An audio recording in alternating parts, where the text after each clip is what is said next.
When I was younger, my dad would take us to some of the art theaters to see some of the films from the 50s that were 3D with the paper glasses.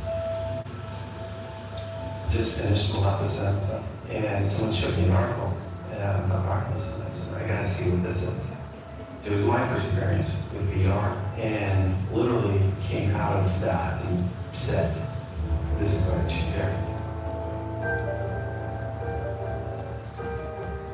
When we started Oculus, we really thought that the major focus for VR was going to be games. Now that the Rift is sort of maturing as a technology, and really virtual reality on the whole, the potential is really there to take people to these virtual worlds. We have seen the birth of a completely new medium. Storytelling in VR is much more complex. It's kind of a three-dimensional storytelling. There's multiple things going on at the same time. What would it be like to be in an arena with the matador and a bull as their song?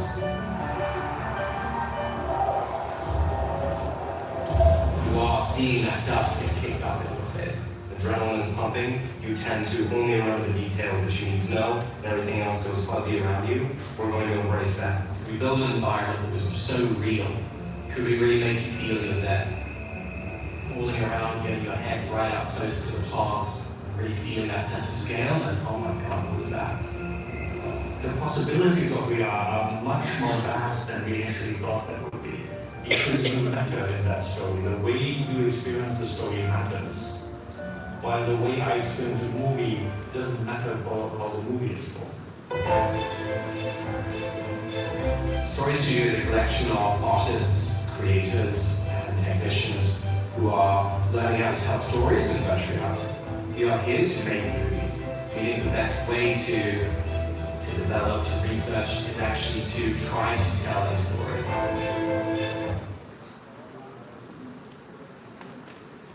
Okay, so I start with that because what we're really looking at is the power of storytelling here, right? So we saw some of those videos, quite some of those are quite old, we've seen a lot more advances, but something that is invariant, which hasn't really changed, is the power of storytelling, right? So we're looking at it in terms of more and more immersive possibilities, but still the experience is something which is the heart of it all, in terms of how we tell these compelling stories. Now, we speak about the eyes of immersive, of VR. So in an article that Jeremy Williamson and I authored, we speak about the 4 eyes of virtual reality.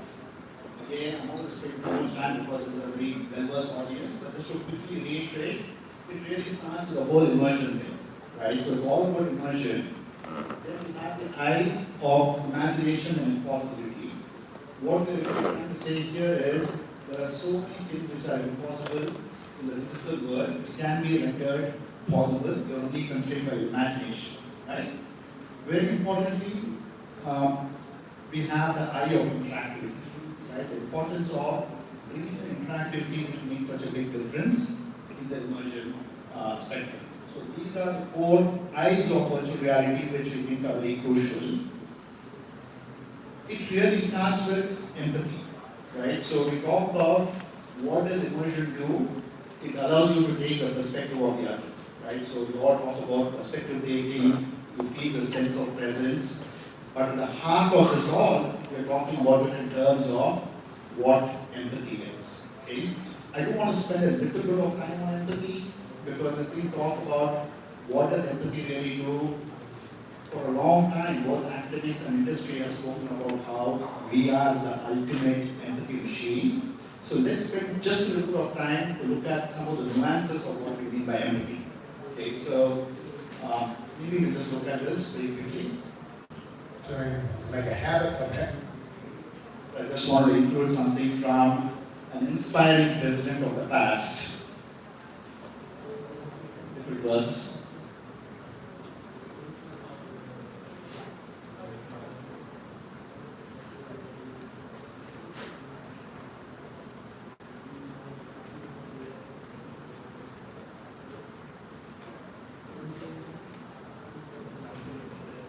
Empathy, to recognize ourselves and each other.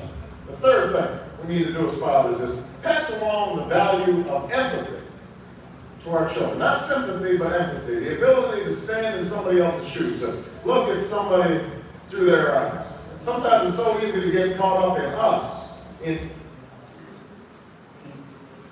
important in these times to be looking at an inspiring president.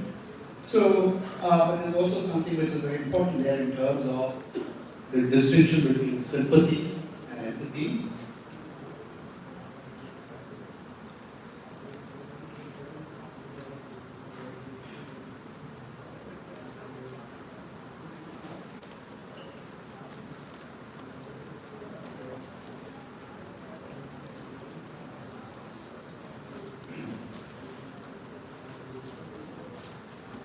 So the clicker is not working.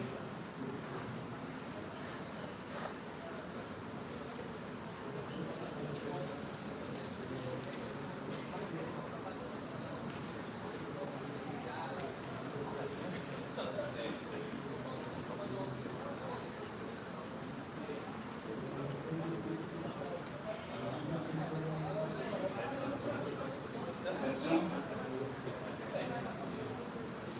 So, just want to make a very quick distinction between the different types of empathy. So, cognitive empathy is really what most of the time we talk about. When people talk about the importance of perspective taking, it's really cognitive empathy, right? But there are some boundary conditions here. Cognitive empathy can get a lot in terms of how we think about something, but it stops short of the emotional experience. The other end of the spectrum is what we refer to as affective empathy or this notion of emotional contagion, right? So this is literally being in the shoes of the other. Here again, there are some boundary conditions. Now, to many of us who do this work in VR, what really makes it so powerful is because we can actually see actual behavioral change, right? So when we come to all these immersive experiences, we saw all those pictures earlier too.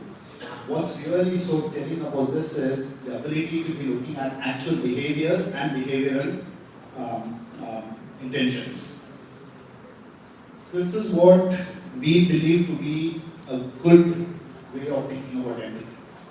So compassionate empathy is something which is far more powerful because we are not only looking at it in terms of including both cognitive and affective empathy, but also how we can use this to actually study behaviors. So when we know that a good VR experience is something which can make us behave in certain ways, in certain intended ways, and so this is something which really has a very powerful impact, right? Okay, so I mentioned here that we are speaking about the notion of beyond empathy. For the longest time, many of us working in VR have really thought about the ability to induce a sense of empathy. What we are saying here is VR also has this powerful experience to go beyond empathy. So one notion here is something called, this is a term that we coined called accelerated futures. So think about this, right? Think about all these anti-smoking campaigns which are being so ineffective. It's very difficult to tell, for example, a teenager that the rate at which they are smoking today, they're going to get lung cancer in 30 years down the line, right? What we're saying is VR is such a powerful platform medium that you can accelerate the future. You can create a very effective module of 3 minutes and you can accelerate the future by 30 years. This is an example. So that's me accelerated by 40 years. Some of my friends tell me that there's no difference. I don't want to speak to them. The other person there is our common friend Alex Iquera. I think he's aged quite gracefully. So there are some studies which we have done looking at even like financial management, how people plan for the future as a result of accelerated futures. Okay? So we can certainly talk about some of these. The other thing that I want to draw to your attention is the notion of shared experiences and understanding. So companies like Meta, we have Ayush from Meta here who's going to be doing a talk the day after tomorrow.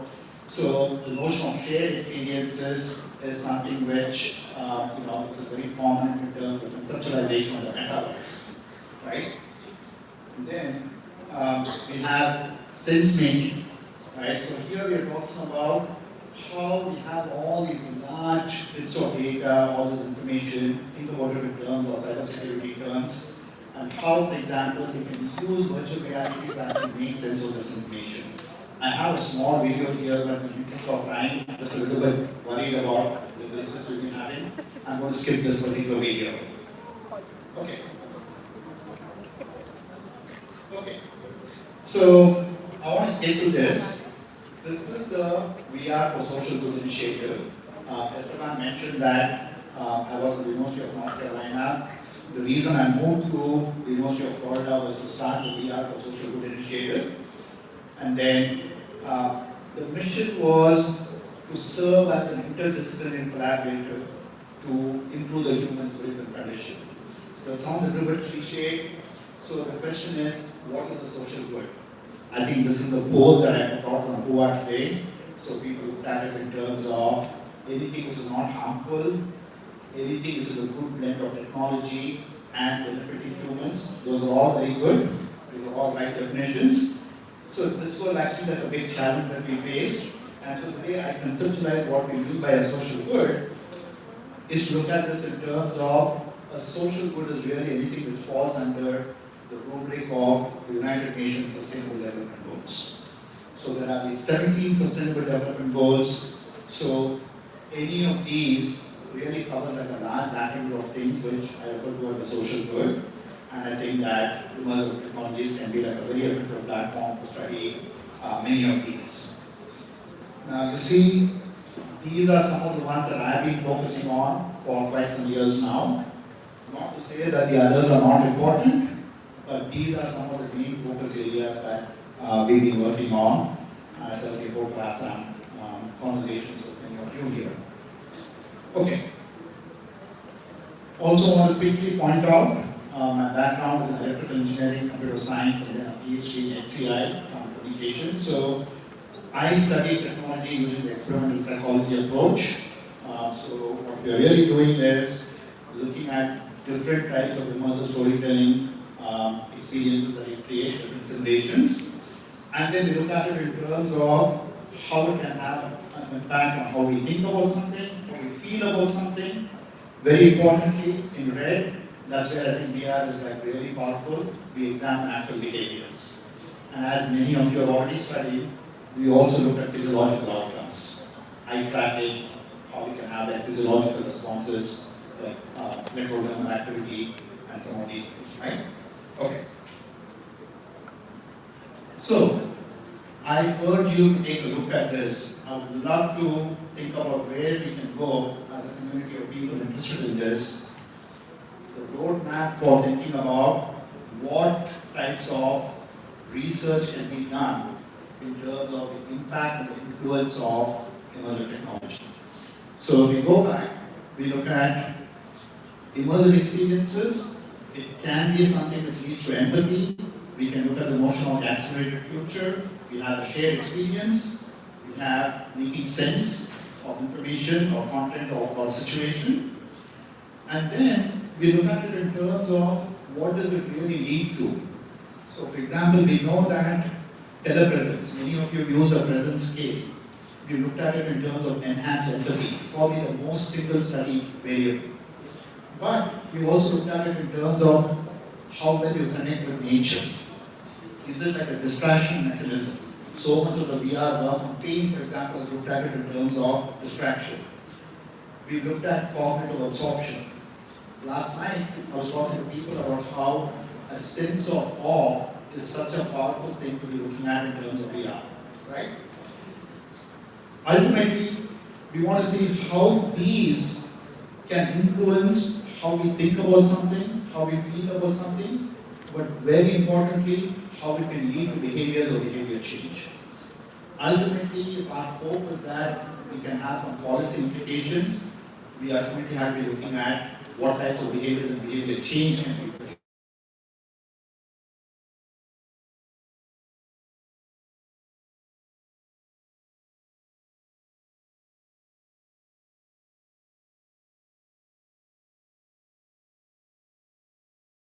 So then something which I co-taught with my colleague Ben Locke at the University of Florida. It's now a class that Alex Guerra teaches. But this pretty much became what the largest VR class in the world. So it became like a model of social entrepreneurship where students became known as the solvers, and then the researchers and the social entrepreneurs would be the seekers. So they would work together, and so this became like a very big model which is now being copied by other institutions around the world too. Okay, let's try this. You need to work here.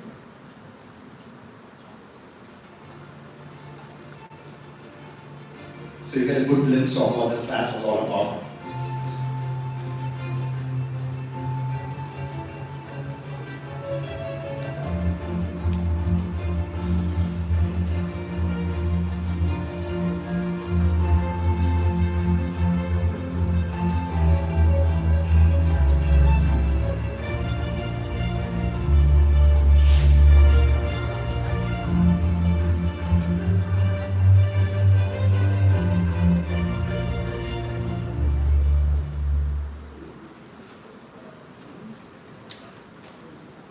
Be happy to talk about this later. I'll be here. So I want to give you a glimpse into many of the projects that we've done. So essentially, we're looking at how we can leverage the power of immersive storytelling to influence public perceptions and policy and behaviors, right? So I'm going to give you many of the studies that we've done. Many of these have been published. We'll be happy to share those. Some of these, we're still trying out, we're still collecting data.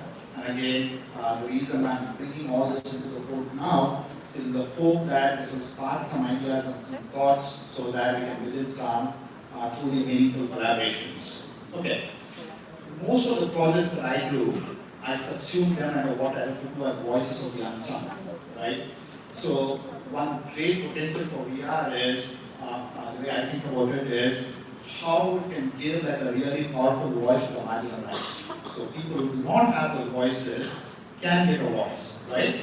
So most of the projects that I have studied, I prefer to look under this umbrella.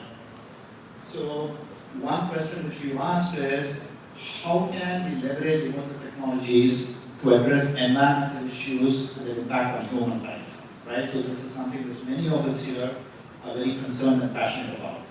So one study that we did, New Talk is a community which was the first one affected by climate change. So these are the first refugees of climate change. So we got a grant, so we went and shot everything in VR. And so this was something which was published in New Media Society. But essentially what we did was, we made people go through these VR experiences. And in the interest of time, I'll skip all the methodology, and the paper is available. But what we showed was, the greater the social presence, it had a direct impact on how much people donated to the cause of climate change, and also to help resettle the refugees. But the mechanism through which this happened was greater empathic concern. Okay? So this was something which had a little bit of an impact. This didn't reach some of the people in DC. Okay. So something that I'm very passionate about is, a lot of times we talk only about the human actors who are affected, but to me it's very important that we also look at our non-human companions as well. So we've also done quite a bit of work trying to give voices to the unsung here, but now looking at the animals. So one of the studies we did was looking at oil spills, right?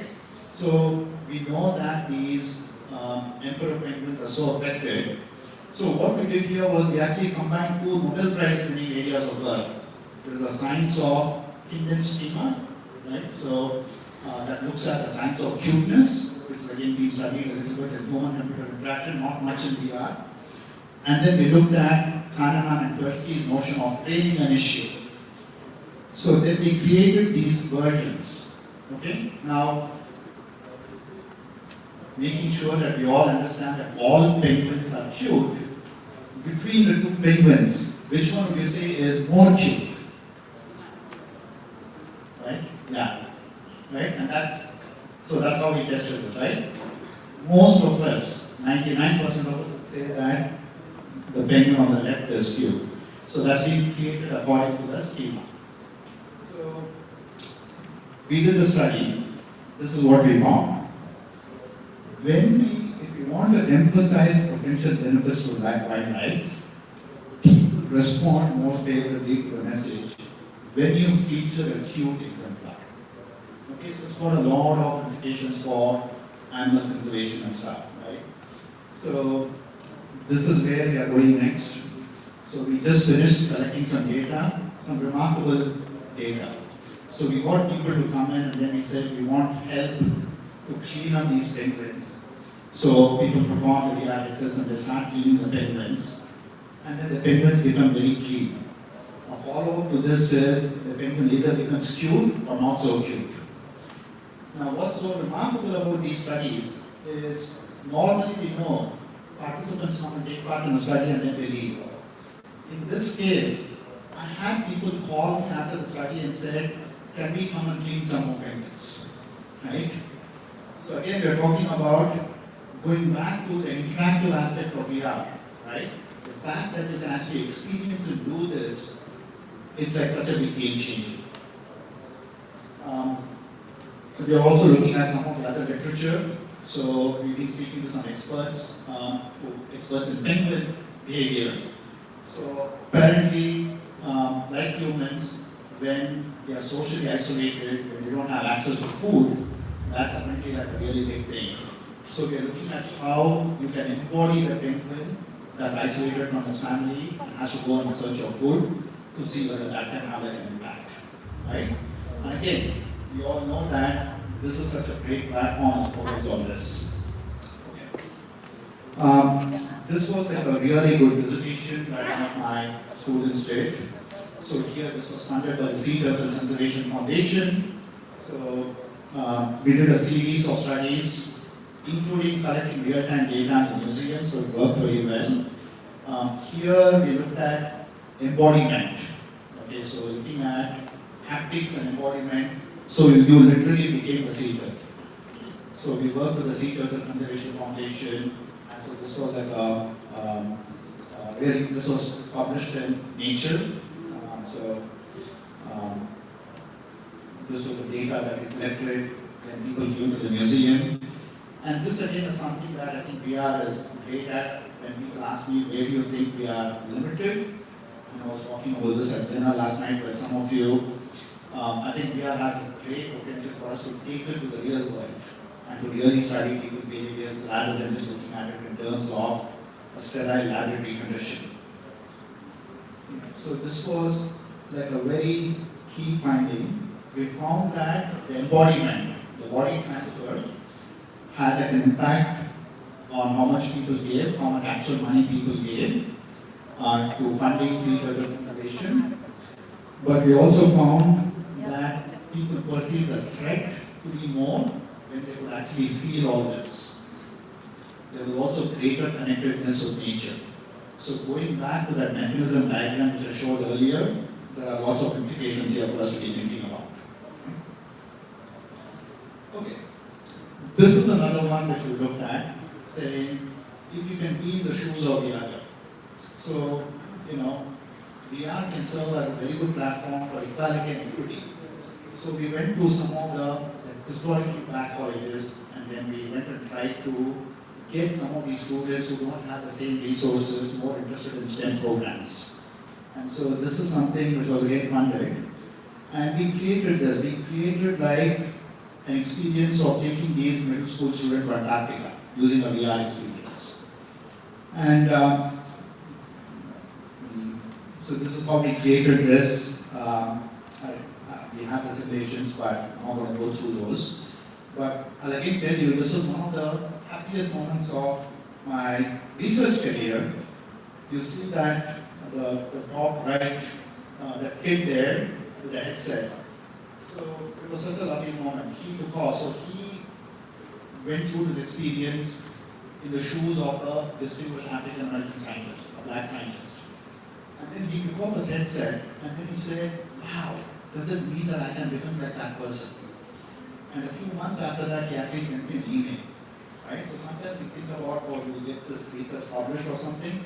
To me, this is much more meaningful than getting something that's published.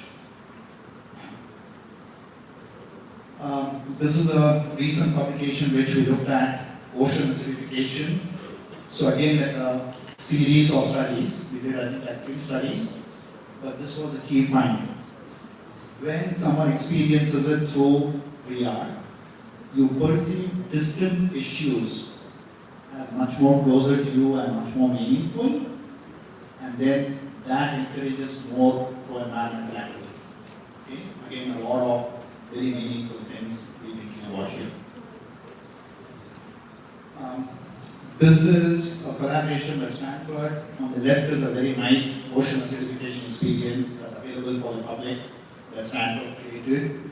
What we are doing is we are creating like a follow-up for the virtual seafood buffet. So what we are telling people is, hey, this is what ocean acidification is all about, but before you go through that, please fill your plate up with whatever seafood that you like. And then after they go through the experience, based on the threat of each of those seafood items, it starts disintegrating in front of their eyes. So we found in pilot studies that people are becoming much more conscious of the types of seafood they have and how they will go about consuming these. We spoke about this yesterday. So accelerated futures, that's the city of Miami. So we worked with the city of Miami and we created 2 models. So the story again, right? Again, I want to emphasize how important storytelling is here. So the storytelling narrative is, this was an election for the mayor of Miami. So the 2 candidates' platforms are exactly the same. One candidate says, well, sea level rise, I'm not going to do anything. Let us maintain the status quo. Then we accelerated 30 years down the line and we show that's what Miami has become. And you're experiencing all this. The other candidate says, I think we need to do something about sea level rise. Here's what I will do. And then we take them 30 years and then we say, look at how well Miami is thriving now. Right? So that's the notion of the accelerated future. So we've done a lot of work on health and well-being. So this is a study that we did in an actual tattoo parlor. So we made people go through VR experiences while people were getting a tattoo. And so what we essentially found was people's pain tolerance was a lot higher. They also enjoyed the tattoo experience a lot more when they were using or going through this in VR. Okay. We've done quite a bit of work on healthy eating and VR, especially working with the Diabetes Institute. So we've again created, that's the story, so that's the experience. So you go through like a range of experiences. You walk in the morning, you meet your neighbor, you go to your office, you find it physically difficult to climb up, you go to your doctor's office and the doctor says your HbA1c levels have gone up, your sugar levels have gone up, and then you struggle to come down. You end the evening in the park with your child, and then you're given the choice of either water or Coca-Cola. You drink some Coca-Cola, you get the initial rush, but then you slow down and then you see your child running in front of you. So again, trying to highlight the fact that here are some of the things that can happen so that you actually experience this. Okay? This is again inspired by, there's a group in Finland which has come up with something called the smoking body. So we created something called the Sweet VR, where we are trying to customize. So you see your own self, right? Your own virtual avatar or yourself, your virtual human, and then we talk about based on the amount of sugar that's being consumed, here are all of some of the risk factors that you would experience yourself. Okay? So we take people through this.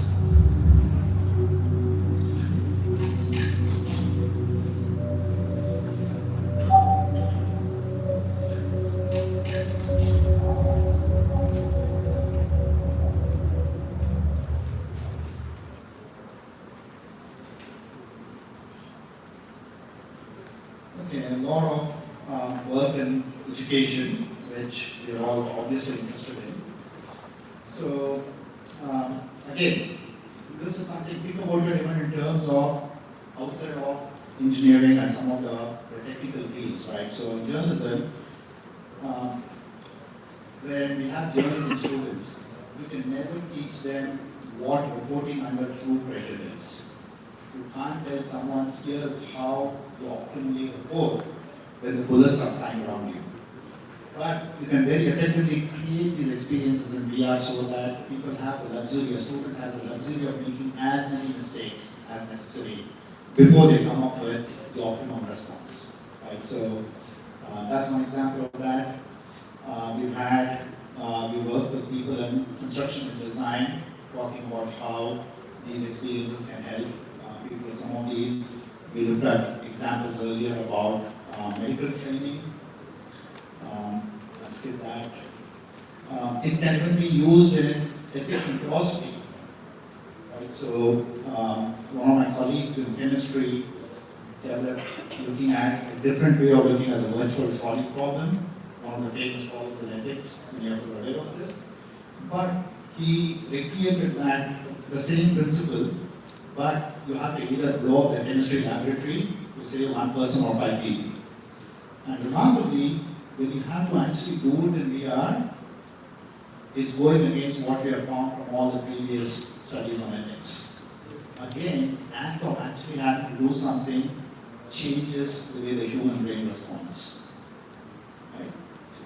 I love this. This is something which I'm very passionate about. It's called In Their Shoes. That's a diversity module. We've tried some of these. There's actually like a nice video that we have here. What if you could become another person?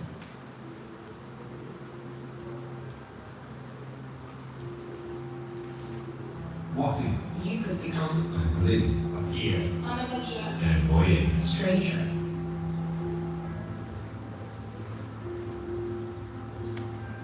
what if you could experience The world from their perspective. to feel excluded, Invisible. powerless, Silenciado. alone, What if to increase awareness, to grow empathy? practice behavior,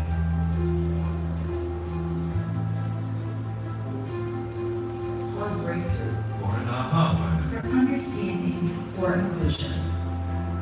for equality, For an equal reality. So, we have created student metaverses, talking again about the shared social spaces. I'm going to rush through some of these because I want to finish in 10 minutes so that we have around 8 to 10 minutes for some questions and discussion. Again, I did like a talk at NTU Singapore, and so I was trying to showcase to them. They were asking, saying, what exactly would like a student metaverse look like? And I said, well, you can create, just like you give websites to students, you can create like an immersive space and give that. So you can create like a national technological university metaverse. Similarly, we created something for like a blueprint for Penn State. When I did a talk at Penn State, I said, here's what a Penn State metaverse would look like. So this is like much more different. In the same principle, I just giving every student their own web page or website, but here there can be much more of an experience which they can come back to. This is again like a great example. I think sports is another great shared experience. So during the pandemic, the University of Florida has one of the most passionate American football bases. Right? So I will not say football, I'll say American football. And so we had a lot of the athletics office called us and said, all the alumni are feeling very frustrated because they can't come and experience this. So they said, can you create something? We created this and shared this with alumni and they love this, right? So, very simple one. But just again in terms of how powerful it brings people together.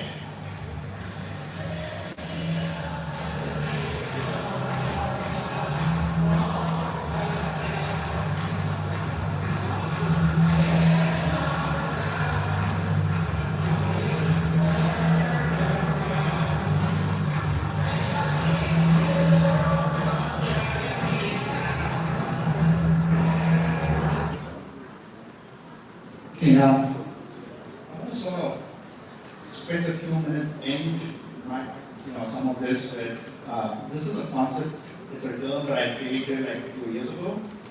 I love this thing called virtual verdancy. I just think it's got like a tremendous potential. This is based on like a deep psychological framework called attention restoration theory, the biophilia hypothesis.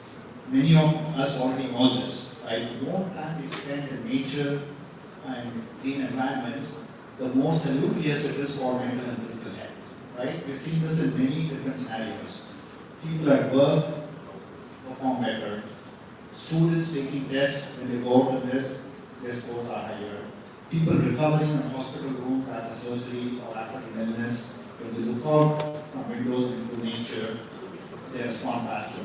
So the question again is, there could be many a time when we don't have something is not possible, right? Going back to the impossibility and imagination thing, we can create these great environments in VR, right? So I think this is like very, very powerful in so many ways. So this is one of the first ones we create, very basic.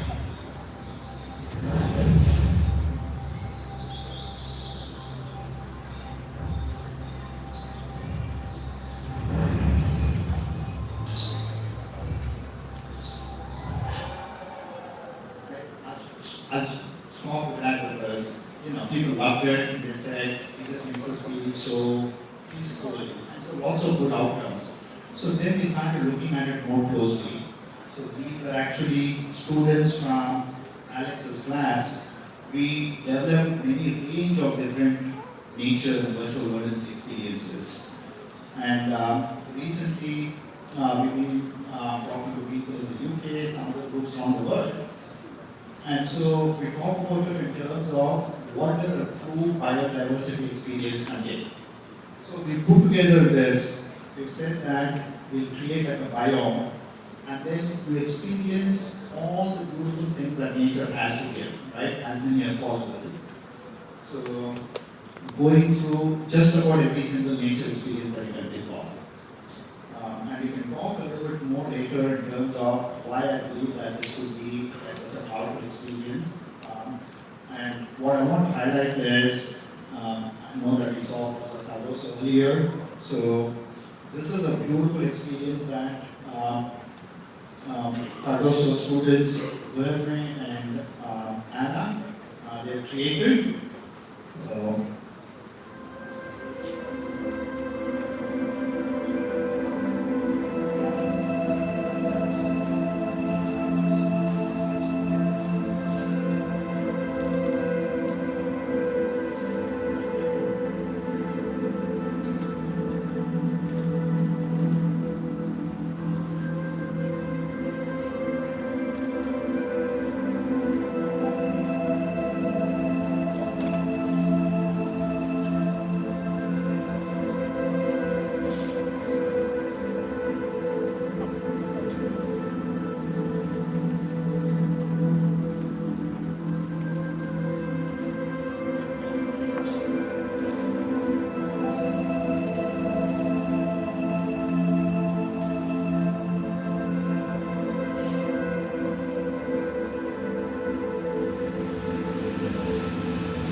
Smell, so many things can be integrated to make this quite powerful.